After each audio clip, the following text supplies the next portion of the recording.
Welcome to this video guide on how to apply femoral shaft splinting with traction. The indication for this is femoral shaft fractures. The contraindications to this are neck of femur fractures, distal femoral fractures, and pelvic ring fractures. By splinting, we reduce the patient's pain and also reduce the bleeding. The process of applying the splint is painful, so we should give the patient analgesia and we have to gain consent. Next is we have to gather our equipment. This will be kept in the crutch cupboard, and what we need are the slings, the skin traction kit, and the frame. Next is we need to size the frame 20 centimeters more than the patient's own lower limb, and we should expose the lower limb as well, which is not shown in these photos. To size the frame, what we need to look at these things called collets, which have arrows on them.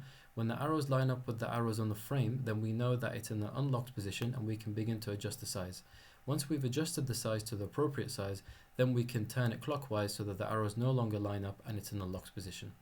Next thing is we apply the slings, and after applying the slings, we begin the process of applying the skin extension to the patient's own leg. To secure the skin extension to the patient's leg, we wrap around the crepe bandaging. When we do this process, however, throughout the whole process, someone should be manually securing the ankle and holding it and not letting go until told otherwise.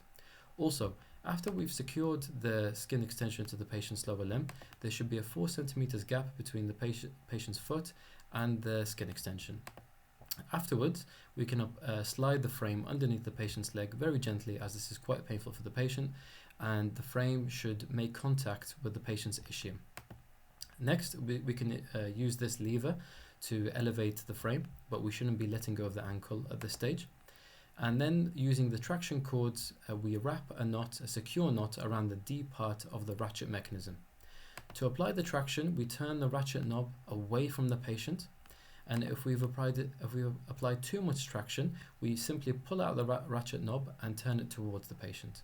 At the end, it's really important that you document and you hand over to the team, to the admitting team, that the frame is tracked and does need to be returned to the ED. Thank you.